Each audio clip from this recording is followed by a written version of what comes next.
Hi, this is Stephanie Nadolny, OG voice actor for Dragon Ball and Dragon Ball Z and vocalist, and you're listening to the FSF PopCast. The show that makes Fozzie's Waka Waka Waka jokes seem a whole lot gooder. Our show is brought to you by our charity sponsor, the Red Shirt Widows and Orphans Fund, which supports the Wish Upon a Teen Foundation that helps out sick kids when they need it most. And just imagine the comfort you'll give Red Shirt crewman 1993. He'll know that when he puts on the red shirt and joins the crew of the Enterprise in their struggle against Frieza, that he didn't leave his family destitute and without hope, because the Red Shirt Widows and Orphans Fund has his back and what's left of Gohan's arm. All right, guys, welcome to the FSF PopCast. Today, we're very excited to have a special guest getting ready to come on the screen and talk to us, but we also have an amazing guest host today. I'm very excited to welcome Jason, our good friend from the Three Geeks podcast. He's sitting in with us today, and he's going to help us interview a voice actor who has voiced several variations of Kid Gohan, Kid Goku, and the Dragon Ball universe. But that's not the only thing that she does. She is an amazing singer. She has many other voice acting credits, and her IMDb resume is filled to the brim with anime and on-camera credits and a whole bunch of fun stuff that you guys could go check out. So we are so very excited and pleased as punch, you might say, to welcome Stephanie Nadolny to the FSF PopCast. Welcome to the show, Stephanie. Hi, guys. Happy to be here. Thanks for having me. Yeah, glad to have you. And welcome, Jay. This is for as many times as you've been a guest on our live show, this is the first time you've been a co-host with us. So this will be fun. Yeah, it's gonna be fun. I've had you on for a few interviews, so we've done this before, just not on this side, I think. Yeah, just in a little bit different variation. So it's been, we'll make it work. We'll stumble through. We'll get it done. Yeah. All right, Stephanie. Jason and I both are very excited about meeting you in person at the Monroe Pop Fest in Monroe, Michigan on September 15th and 16th.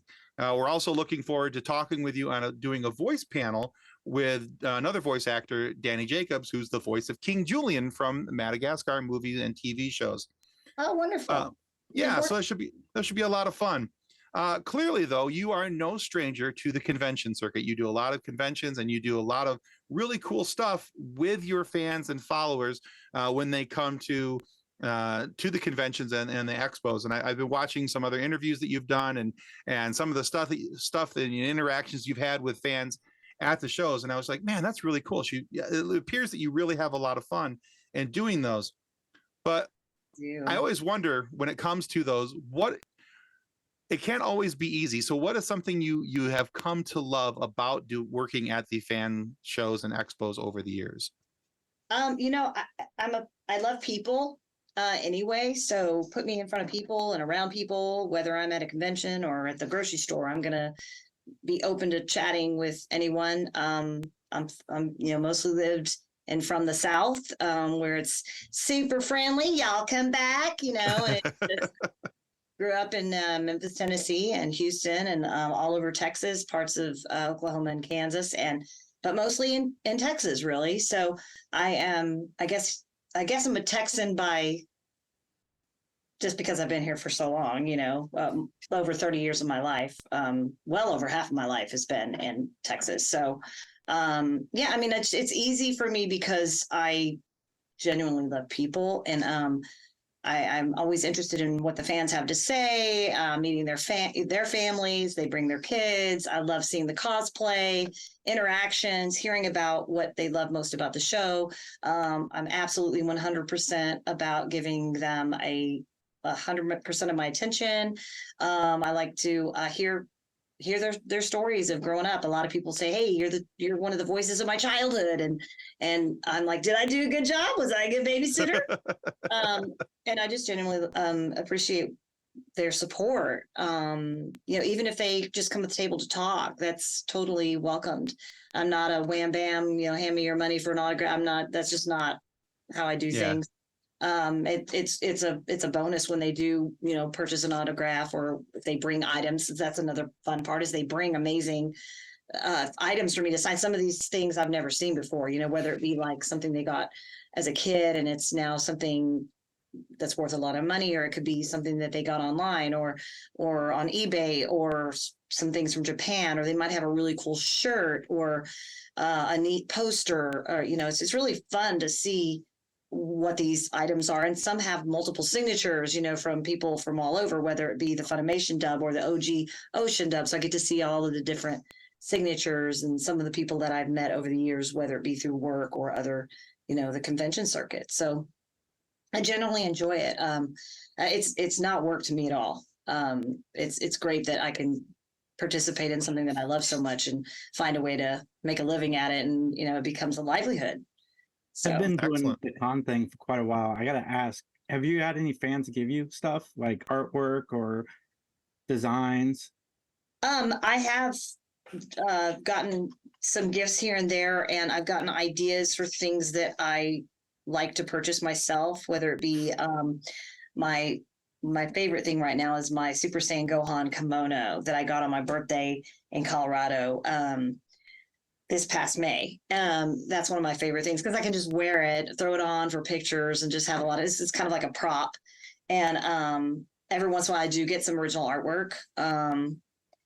A lot of times, when they give me a gift and like, hey, if you want to sign, I'll sign that, no charge. And then we just kind of do like a little fun little trade and it makes them happy. And if I really like the artwork and I'm looking for new artwork for my table, I'll consider working out a deal where I can get their artwork printed, get the high resolution and print it out and have it featured on my table. I like to kind of freshen up my table merchandise occasionally just to kind of keep it interesting and different, and have options that they can pick from. So some Goku and on one side and some Gohan in different forms, and sometimes I bring some unique merchandise that I choose myself, or sometimes I'll have some cool T-shirts and stuff like that. So I just like seeing what they've got. Some of this stuff is really, really cool, and it's like, oh, I've never seen that before, and just I've signed interesting things, and sometimes I'll sign the back of Goku's head in silver, or I'll sign the backside or the bobo of a figure if they want it signed on the back of a figure. Well, there you have it. So it's just fun. It's something different every time. I meet different people from all over. Some people travel from far distances to come hang out. It's an honor. It's a treat. That's awesome. So I watch a lot of movies and television, and this question I ask on Three Geeks podcast all the time, mainly because I'm looking for recommendations. But what was the movie or TV show that made you say, this is what I want to do? What inspired me? You mean like as my career? Yeah, like something that the movie or TV show that inspired you. Like, I really want to do this. Well, I kind of knew the farthest back memories of being a child, I knew I wanted to be a singer. I heard Donna Summer sing, and I listened to a lot of disco records growing up as a very, very young child. And my first memories include those of the music that my mother and father listened to. We had a nice, this one thing we always had is we had a really good stereo because my parents were really into good music. And as a result, I was exposed to a lot of really amazing music. So for me, it was singing first, and then the voice acting came later. I already was starting to use my voice to mimic and, kind of tease my brother and my stepbrothers and my friends. So I was, once I started getting into cartoons, I would have to say, I guess Looney Tunes. I mean, I watched Looney Tunes in the morning. So as a young child, so I guess it would be Mel Blanc. But I mean, I didn't necessarily think in my head, oh, I want to do that, because as a kid, I didn't really think of that as a profession. I didn't really understand. I mean, I was just more into like using my voice and singing. So then I got into musical theater, and from there, I continued to use my voice to mimic and to make my own shows. I would make my toys talk to each other. Like my Barbies would have different voices. When I would read my own stories at night, I would read them sometimes out loud in different character voices. So I was very creative and imaginative, and literally could just be left alone for hours and entertain myself, even as an infant, as a baby. So that's what I found to be entertaining. And then once I got my hands on a way to record myself and record whether it be piano or me singing or me writing a song or being silly, cassette player was kind of my best friend for a while. I would carry that thing everywhere, and I would have extra blank tapes and batteries for it so that it would always have power. And then there was the Sony Walkman, and I could listen to the things I'd recorded. And I just became really creative with making up my own shows with different characters, whether I be the one interviewing or the one responding. And so I got really creative with that. And then from there, it was musical theater and dance and ballet, tap. I got involved in community theater, and then anything involving performance and entertaining others became my favorite thing to do. So I did anything and everything I could, but we moved every couple of years. So I was constantly being uprooted and kind of the new girl in the new, in the small towns, which was a big challenge for anybody, no matter what you like to do. And so that was just what I always gravitated towards. And to this day, I'm just fascinated by anything involving the voice, whether it be mimicking, stand-up comedy, improv, and all those things involve the voice. But my first love has always been, and to this day, is singing, music, and music performance and vocal performance mainly. Do you find the skills translate? Like with music, you got to hit a note, and with voice acting, you got to find the voice. Does being good at one help with the other? For me, it has. For me, it just kind of makes sense. It's kind of like using the voice, but then using it in a different way, becoming a character and using honing the acting skills through the musical theater and through the acting. In fact, I went to college for acting, but joined a show band and was on the road with a touring show band that involved everything. It was singing, dancing, acting, costume changes, makeup, costume design, everything. So for me, having a sense of rhythm and timing as a singer and as a musician, taking piano lessons and things like that, it helped me with the English dubbing because we were matching lip flaps. We were timing out the dialogue and the reactions, whether you're on screen or not. It was really helpful for me to have that background with music and the theory and all the things that kind of support being a vocalist, and also being able to have such a comfort with my voice and what it's capable of. That way I can basically make my voice sound different and unique. Sure. And I was doing that already for fun with my friends and prank calling them and experimenting with all kinds of different voices and then mimicking what I hear on TV, Beavis and Butthead or whatever. It's like, for me, it's a challenge every day. And even if I'm just walking around the house talking to my dog or hanging out, with my guy, it's like, I do it for fun and I'm silly like that. So every time I do it, it's more practice. So I started as a kid. And little did I know over time that it really contributed more to my career, my overall vocal career, than I ever thought it could. So for me, music and voice acting, it's just another extension of using the voice and manipulating it and creating characters and sounds based on just simply using my voice. It's interesting to me with the number of voice actors we've talked to on the FSF podcast, how many have actually commented something similar to what you just said. Whether it's been, we talked with Rob Paulson, he grew up in bands into the Detroit area and doing all these different things. Different other voice actors, they weren't in bands, but they were singers. They did musical theater, all these different things. And they all stressed the importance. And you mentioned it, the timing of music and how that went from one thing to the other. And so I have always find that interesting how that's a common thread with almost every voice actor we talk to has some level of musical background somewhere. I met Rob Paulson years ago, probably about 5 years ago. Ended up at the same convention in California. We had a really good time. And I do remember him talking about his history with music and things like that. So Rob's a trip. It just helps. It basically helps train you to be just more efficient and not just good at what you do, because you can create these different sounds and different characters that are unique to each character, but you can also work with that timing. And for me personally, once I started doing the work that, showing up for work and doing this English, dub for Dragonball Z, which was the first anime character I was cast in, it just came natural. And once I started learning the groove of taking direction and incorporating that part of it, of course, we were using paper scripts and, rewinding and fast forwarding back then, and use, headphones. And there was not really much computer use back then. I mean, there was on the ADR end of things and the engineering, but and with me being good with memorization, that helped me too. Like I'm being a singer, songwriter, performer, I had to have all of my songs memorized. And by having that capability at a young age of memorization, that's how I learned the preamble or whatever, when we had to learn, in school, the capitals of all the states, I would make songs out of them. I would write songs and sing them in my room. And so that capability of being able to memorize the script, like a line or two within seconds, was also helpful to have that ability. Then you could really focus on the acting and really making sure that you're doing a good job with the character, staying in character and really delivering those lines and making it believable. I do have one more question for you about music, though. And I found this on I don't remember what website it was on, but it was a bio about you that talked about your musical background and all the different things that you had done in your life. And it said the following. It said that you performed anywhere between the Superdome to the Super Bowl, from the Waldorf Astoria to the White House.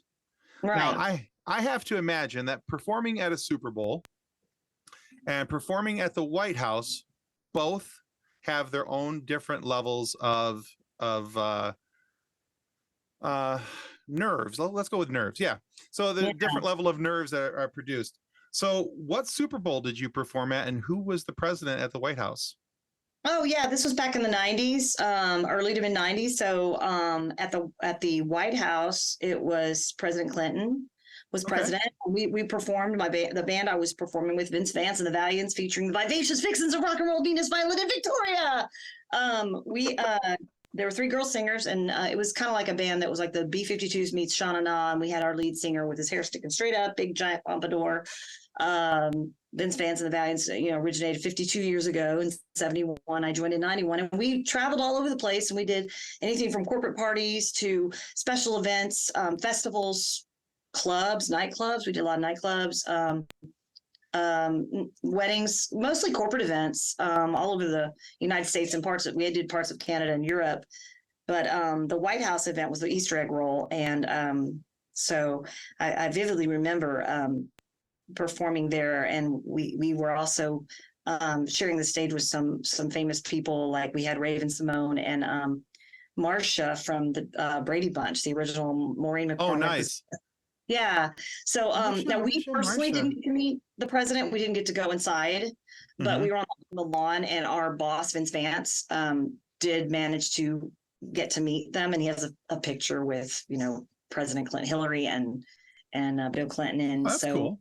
It was a pretty cool experience. And then of course, getting to roam around and sightsee that entire area was cool. And the Waldorf Astoria, of course, New York City. I mean, that was like one of the most prestigious gigs we ever did. And it was just fascinating. I mean, being in front of that kind of an audience, and some of our audiences were ginormous. I mean, thousands and thousands of people.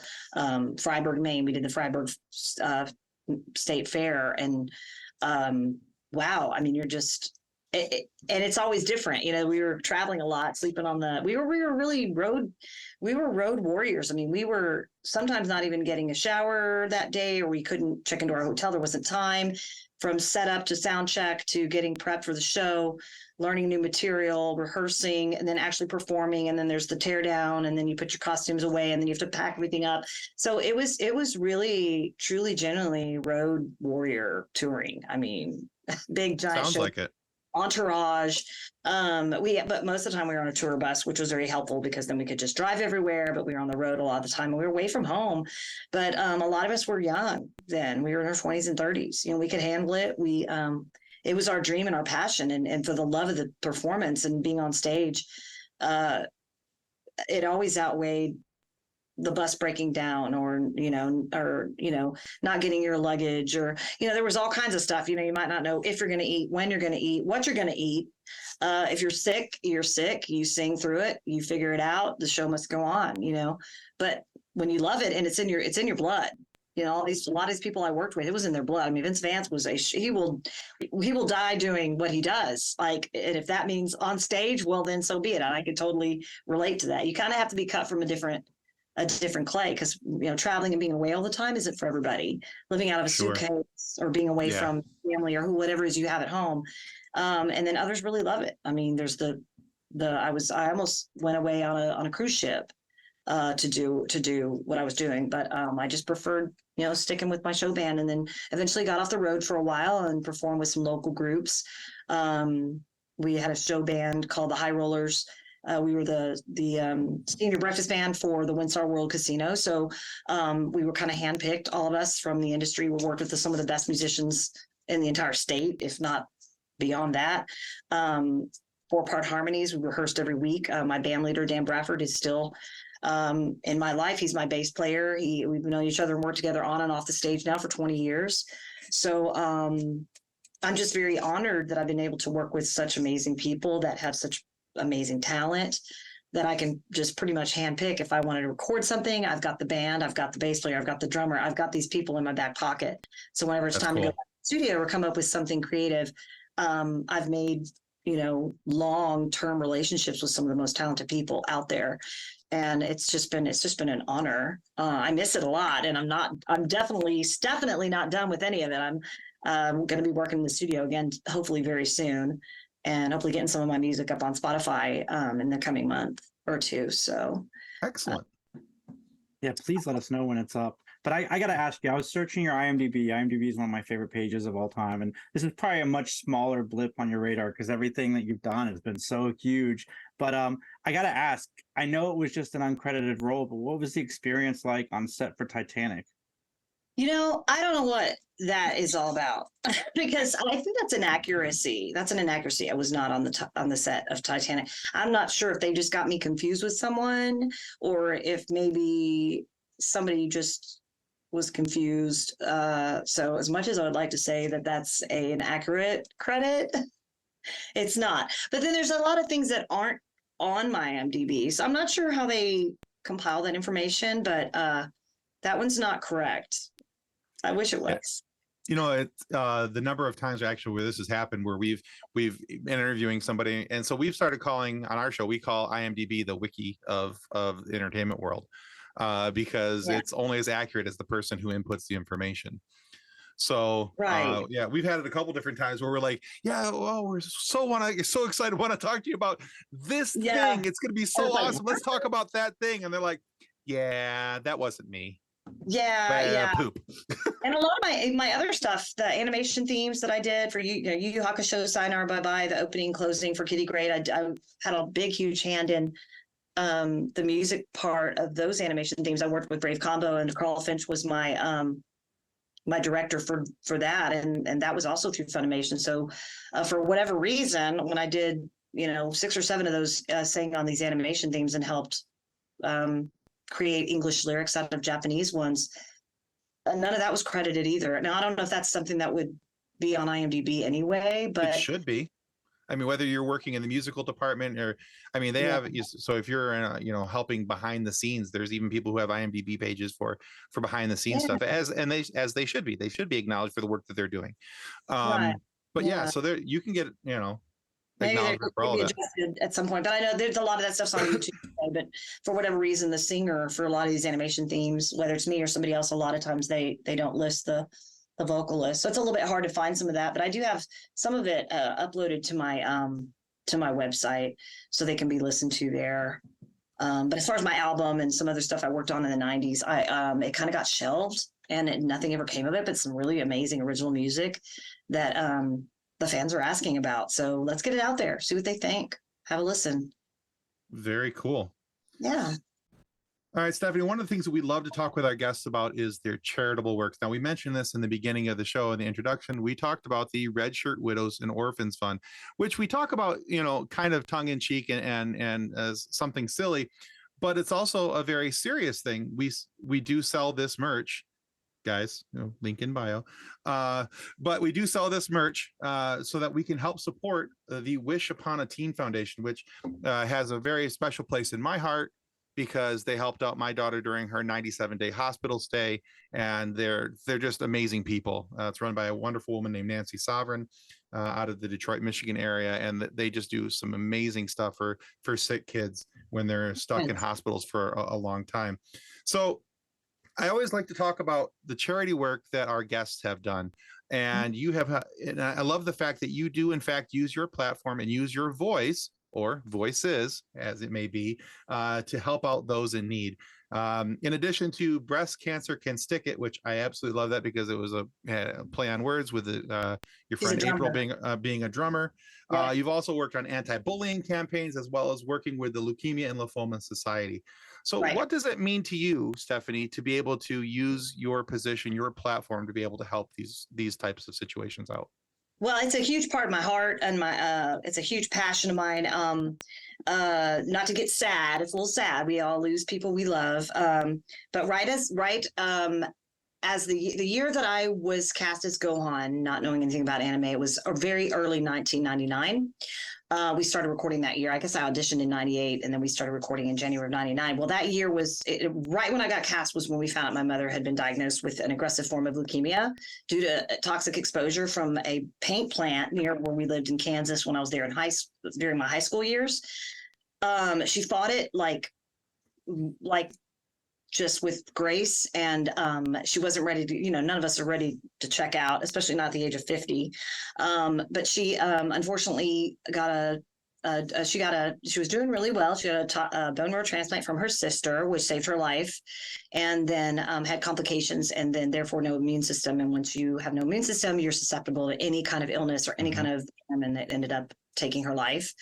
And it was just completely out of nowhere. She was the matriarch of our entire family. She was the glue, the structure, everything. She was my fortress, my absolute only source at that time anyway. And really, no one's like your mom. No one's like your flesh and blood. The one that brings you into the world is she was my unconditional love and fortress. And so I have a huge, big, giant heart for fighting, the war and crusade against fighting cancer and cancer research. And my mom was a big supporter of that, which is really ironic because it ended up taking her life. And also my best friend, technical director basis, also was diagnosed with lymphoma, which is another blood cancer in 2012, I believe, and was able to catch it early and survived. So blood cancers in particular, being that I've had two of my most important people in my life be affected by that, and one lost her life.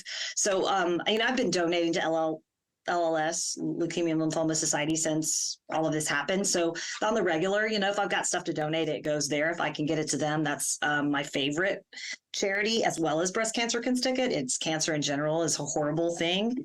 So those are my favorites. And then again, another one I'm very active with is any kind of an anti-bullying campaign, being that as a kid growing up, being ripped from school to school at various times, never in the summer, never at a convenient time, never at a good time.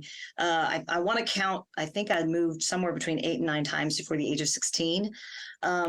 These were unfortunately small schools, small towns. And with me being a creative type, hey, I guess you call it a triple threat, singer, dancer, actor. I was not very well received at some of these places, being that. No. Yeah. And my peers were just like, who is this person walking in here like she's some big, show person? And it's just what I did when I loved. I mean, ever since I was a little kid, I was on the merry-go-round putting on concerts. It's just what I did. That was just my life, right? So as a result, there was a lot of bullying. There was a lot of making fun of. And I think we all have situations with that. I think that when you move, though, and you're constantly being thrown into these situations where you don't want to move, you make your friends and you think you're going to be there at least to graduate with, right? And that just didn't happen. So, and even adult bullies, there's a lot of them in my industry. And lots of industries. You've got your people that want to see you fail and they want to come after you. And when they hear bad things are happening in your life, they celebrate it. And it's just like, it's just a whole nother dimension of bullying, and you think that stops when you get older. And I've just been finding that it just simply does not. And you just can't trust everybody, So I'm very passionate about fighting anti-bullying, anti-racism. There's a charity I'm involved with called Pink Thursdays. You wear pink on Thursdays. And then this group goes out and interviews people who stands with them to support the cause. So that's another one I'm involved with, as well as being a speaker at schools. I know there's lots of schools that have asked me to come and chat with the people wanting to go into creative arts, whether it be writing, painting, voice acting, singing, theater. I'm asked on the regular to do that. And, you know, I don't ask for compensation. If I just make it happen, I just figure it out, you know, in between my travel, we make it happen. And it's a big deal for them. It's a big deal for me, and everybody's happy. And if I can provide some encouragement and wisdom and just support for those causes, then I absolutely do it. In fact, I have a big heart for kids that have been through a lot of struggles, whether it be addiction or mental health, or maybe their parents are in jail, or they've been surrounded by these unforeseen circumstances that become difficult challenges for them. That's a big deal for me, being that I was ripped from school to school, and I just kind of felt like some of that angst, you know, my parents divorced when I was 6, and all of a sudden I'm out of state, and so just a whirlwind. And it's very hard to grow up anyway. And then you get your middle school age, and you don't know who you are and where you fit in, if you don't fit in. And so I'm just passionate about helping kids. I love kids, young kids, you know, especially if they've gone through challenges like that. And if they want to get into the line of work that I'm in, well, then let me help. If I can help, I help. And I'm in the process of working with a senator, or maybe he's not a senator. He's involved in the Pennsylvania. He's involved with something with the House of Representatives there, and we're going to try to set up a campaign where I can come and talk to kids and maybe be a speaker, you know, like a speaker kind of thing, and just that's cool. Help people out. It's hard to grow up, and it's especially when you just don't feel like you know who you are. And that's why I think I also really like these Comic-Cons, because a lot of the attendees are misfits and they're geeks and dweebs, and I think we all are like nerds inside. It just depends on what we are nerdy about. So I'm a big person about embracing people who are misfits, because I'm a misfit, you know, whether you guys know it or not. I mean, I don't really fit into really anything. I'm just kind of, and then being, you know, moved around a lot, I think you can kind of put me anywhere, and I'm going to find a way to navigate a conversation with just about anybody. Any background. You become a chameleon. Yeah. Really. And that's been a great thing for me to get me through my hard times and my struggles with losing my mom and not being able to have kids and all these things I thought I was going to have. And then just, you know, a lot of broken dreams, and, you know, just to pick myself up and figure it out, take the time you need to get better or seek help. And then you just come back stronger than ever. So it's like, I'm kind of in a comeback stage right now.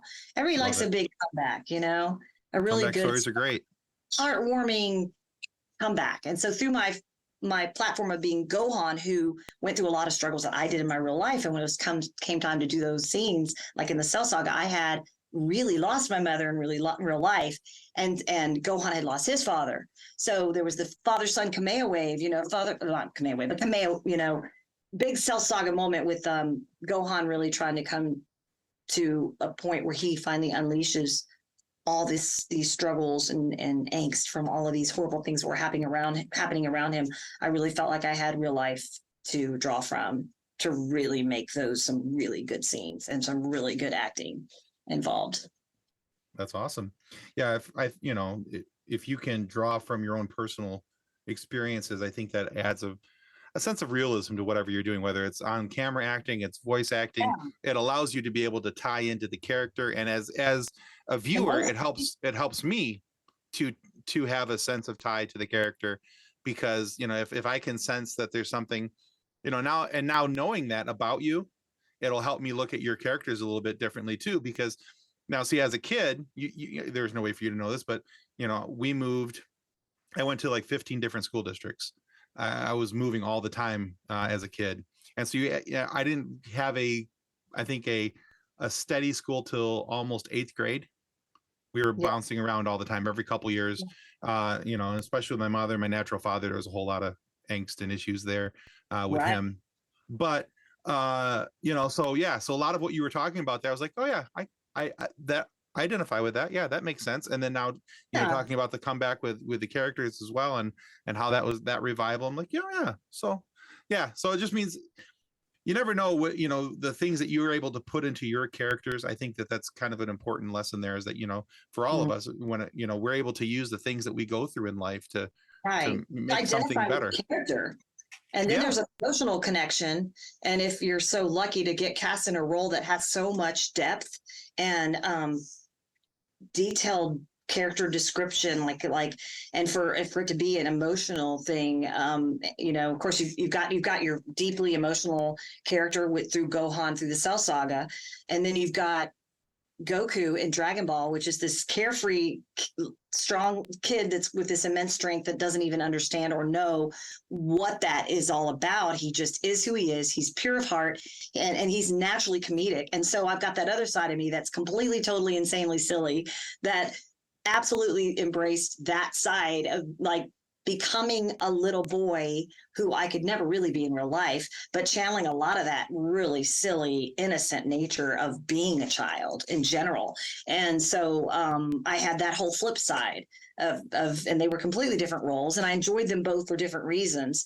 But the Gohan one more that there's just a multi-layered depth of who he was and what he saw around him, and so much chaos, and him being fiercely loyal to his friends and his loved ones. And then you've got Goku, you just plop him down there and he's like, wow, you must not be pure of heart. You fell through the Nimbus cloud. Oh, well, no big deal. Like, not a mean bone in his body. Totally can get away with, patting people on the crotch to figure out if they're a girl or a boy. It's like, come on, Oh, sometimes it's hard to tell. You are a boy. Just thought I'd check. It's just, who gets away with that? An innocent young boy, Goku does, So that's funny. It's fun to play completely different characters that were related. Goku is Gohan's father, so the fact that they sound similar was a good thing. And thankfully, the directors trusted me with those different characters. It's not like I just got cast as one. I was able to kind of use my voice. And of course, at the time, we had a small gene pool of talent, lots of talent in Dallas Fort Worth. It was a smaller company, so a lot of us were playing multiple roles. Especially the background characters, the smaller, the German English teacher, I think. Please open your textbooks to the page 24. I had to come up with that one time, and that worked. East Kai was a total accident. I was in the studio recording and got done early, and the director said, I think we know where we're going with this character. Can you give us your take? What do you think this character would sound like? And I was like, oh my, well, East Kai would sound like that. And it was completely just for fun, silly, insane, melodramatic interpretation of what she would sound like. And I got cast as East Kai just like that. Like, who would have known? She's only in 6 or 7 episodes, but what a fun treat to be able to play just a complete wacky woman character as East Kai. Right. And Baby Trunks is just a bunch of crying. Every time Baby Trunks came on the screen, time to do little baby voices. So it's been fun, and I have a lot more voices. I say voices in my head, but there's a lot of more voices in my arsenal that I'd like to utilize at some point whenever the time fits, the project's right, the timing's right, the director likes my voice for it. Let's do it. There you go. Yeah. I have voices in my head too. I just choose not to answer them on most days. Do you respond to them? Only if I'm looking for expert opinions on things, but Right. So yeah. Excellent. Very cool. Well, we're going to have links down in the notes down below for each of those that you mentioned, so that if anybody wants to find out more information about LLS or the anti-bullying or the other one, the beat breast cancer with a stick. Yeah, and I'm also I'm pretty approachable. I mean, I'm pretty easy to find through my website. I have my fan club email, and if people need donations, I do that on the regular. Just sign items. I've got my own prints I can donate, or I can just reach out to me and ask me what you need. And I also do that on the spot at conventions if they need some extra autographs or some things for some giveaways or some things that cool. Increase awareness for silent auctions and things like that where people can donate. And I donate signed items all the time on the regular. So that's another way that I can give back. And I absolutely love it. That's great. Here you go. Good luck with that. And how can I help? That's very cool. It's really heartwarming and rewarding to do that as well. Well, I got one last question for you, and it's what do you prefer doing? Is there any difference between video game voice acting and doing like the shows and stuff? The methods of recording are different. in my experience, because most of my work has been involved with Dragon Ball Z, Dragon Ball, and Dragon Ball GT, instead of, I mean, there's still a script, and then you go through and you just do your own lines. You're not in a room with anyone else. And that's why some of us don't really see each other much. Or back in the day, we would only see each other if we had like a cast party. Back when the company was a lot smaller, or when one session was ending and one was beginning, we'd see each other in the hallway, like, "Hey, what's up?" And then now I see my castmates at the, if we appear together at events or signings or comic book stores and things like that. But for me, the difference is, it's quite a bit more intense for the video games, because a lot of times, especially with Dragon Ball Z, there's a lot of fight scenes. There's a lot of interactive punching, exertions, and which thankfully came easy for me. I had brothers that picked on me constantly, so it's always like all the time anyway. So it's like there's a lot of rapid fire. I tend to leave those sessions kind of sweating. My throat usually is a little raspy, and it's just a little bit more intense. When I record for characters in the show, we would just kind of go from line to line, save all the heavy, crazy, insane screamings for the end of the session. So if you blow your voice out, you blow your voice out. You can leave, drink some water, get some sleep, be quiet for a while, and start again. But I had already been traveling with a show band, and we sang anything from 50s to the 90s. We were singing rock and roll. My voice was being constantly bashed and utilized anyway. So to my advantage, thankfully, when it came time to do a lot of that intense stuff, whether it be the video games or the Cell Saga, my voice was ready for it. And I had to just be ready to sing at the drop of a hat, from traveling and touring and all of that stuff. So it kind of went hand in hand. And the fact that my voice did change over time was just kind of a natural succession to the work I had been doing. So my voice, instead of up high up here, it's naturally a little lower. My natural speaking voice is lowered. When I laugh, sometimes you can hear Goku in there a little bit. So my friends are like, "I heard Goku. That's Gohan laugh. That's Goku laugh." You kind of hear it come out a little bit. So it's kind of became part of my voice. And in fact, it's funny. I was able to utilize that Goku Gohan childlike voice in a lot of radio commercials, and some of the people I'm involved with that do radio ads and commercials will have me come in and be the kids in the background, and then they layer it, and I become like a group of kids. It's like we don't have to necessarily hire kids to do it. They can just bring me in, or whoever has the capability to do those character voices. So that's been a plus. And I also wrote, they're on my website, I believe, and links to, I wrote a song about Halloween, and I got the musicians involved, and we did a song about Halloween. And so I'm singing like Goku and Gohan, but singing in the character voice, which is kind of something, I guess, that's unique as well. I mean, some people can sing, some people can do the voice. My dream job would be like something like Jodie Benson, where she's the voice of Little Mermaid and she sang all of the songs. Right. So that's kind of my dream job, is to be able to sing and perform something like that. And that's why I pursued possibly going into Broadway, because that's what you could do live and be on a stage, you're singing and you're voicing a character. So yeah, so there's some stuff on my website that if anyone's interested in hearing some novelty songs, wrote a Christmas song. Dan helped me put together the video for that, so that you have something to watch on YouTube while you're listening. So that's been fun to be able to kind of combine the singing and the voice acting into these creative comedic novelty songs for children. Nice. Dragon Ball the musical. Let's go. Oh, I love it. I love it. I'm ready for that audition. Let's do it. All right, Stephanie, we have one final question for you. We like to call it our silly question. Now, we used to change this up, and we used to ask all forms of different questions when it got to the end. But in a recent interview a while back, we had somebody, when we asked them this question, and they thought it was a great question because nobody asks you this question when you're an adult anymore. And we thought, well, that's a shame. You should always get asked this question.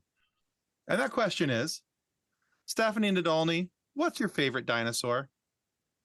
My favorite dinosaur? Yeah. T-Rex. Poor guy. His little, he can't reach. Have you seen the little cartoon of the T-Rex that's sitting on the big head, little He's arms. sitting on the toilet, y'all, and he's like, oh, and he goes to the restroom and he can't reach toilet paper. I hope he has a bidet. But it's just so, I think maybe it's because he looks like the misfit dinosaur. Because he's like, he's got those struggles. I've got this great big body and I'm strong and I can attack, but I got really short arms. I can relate, All right. That's a fair answer. He's actually T-Rex is mine too. So I love the T-Rex. He's kind of cute in a way. I've always loved the T-Rex, but then I loved the fact that in the Disney movie Meet the Robinsons, he's trying to do everything. Got a big head, little arms. Anyway.